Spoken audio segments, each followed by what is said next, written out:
Many people buy organic food hoping to feel healthier and potentially have a positive impact on the environment. But are organic foods even better for you and the environment in the first place? For plants, the term organic basically means something grown without the use of synthetic fertilizers or pesticides, but this is a little bit misleading. You see, many consumers buy organic to avoid pesticides altogether, but the truth is, organic farmers can still use pesticides and fungicides to prevent insects from destroying their crops. They just can't be synthetically made. There are over 20 chemicals approved for organic use in the US derived from natural sources like plants, but studies have shown that some natural pesticides are actually a more serious health and environmental risk than man-made ones.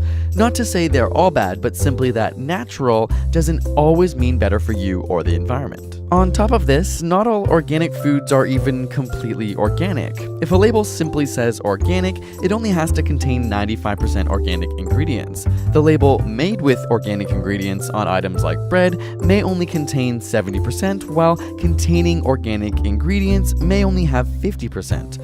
Only when a label says 100% organic does it contain purely organic ingredients. And for what it's worth, the term free range also only requires evidence of access to the outdoors for a minimum of 5 minutes per day.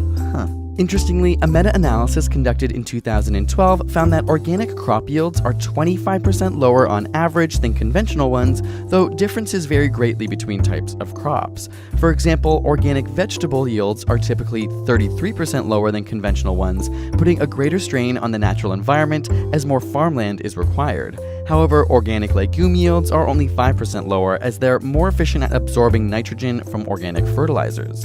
Of course, many organic farming practices like crop rotations and mixed planting as opposed to using monocultures are better for the soil and the environment. But are they better for you? After analyzing 237 studies, researchers concluded that organic fruit and veggies are no more nutritious than conventionally grown food.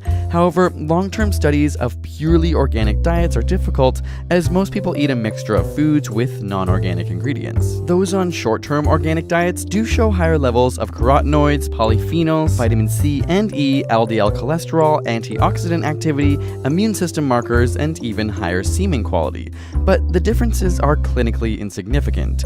Children placed on organic diets for 10 days have lower levels of organophosphates in their urine, which in higher concentrations are associated with neurological problems, but both levels are orders of magnitude lower than the amount needed to cause clinical harm.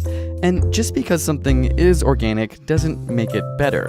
A bag of organic chips, for example, is still just deep-fried carbohydrates with very little nutritional value. Most surprising is that organic food has a higher incidence of being dangerous. Though organic foods account for only 1% of agricultural acreage or space, they account for 7% of recalled food units in 2015. For example, this year, several flavors of Cliff Bars were recalled from stores due to organic sunflower kernels that were potentially contaminated with listeria, a bacterium which kills hundreds in the US each year. Another study found E. coli in 10% of organic produce compared to 2% in conventional ones. The truth is, eating organic foods can be good for you and in some ways better for the environment, but it's not the be-all and end-all. Production methods vary greatly for both organic and conventional foods from one farm to another, or from local farms to factory farms, and it's likely a combination of methods that will lead to the greatest results for your health and the environment. Organic and conventional foods can coexist and don't have to be at odds with one another. Anyone who tells you with 100% certainty that one way is fully better than the other is ignoring the science. When it comes to your own health, it's really a combination of diet, exercise, various other lifestyle choices, and of course, your genetics. Need more science? Here's a playlist of our latest videos that you can binge watch. And if you never want to miss our videos, simply go to our channel on your device's YouTube app and hit the little bell which turns on notifications for our videos. YouTube will send you a message each time we release a video. And subscribe for more weekly science videos.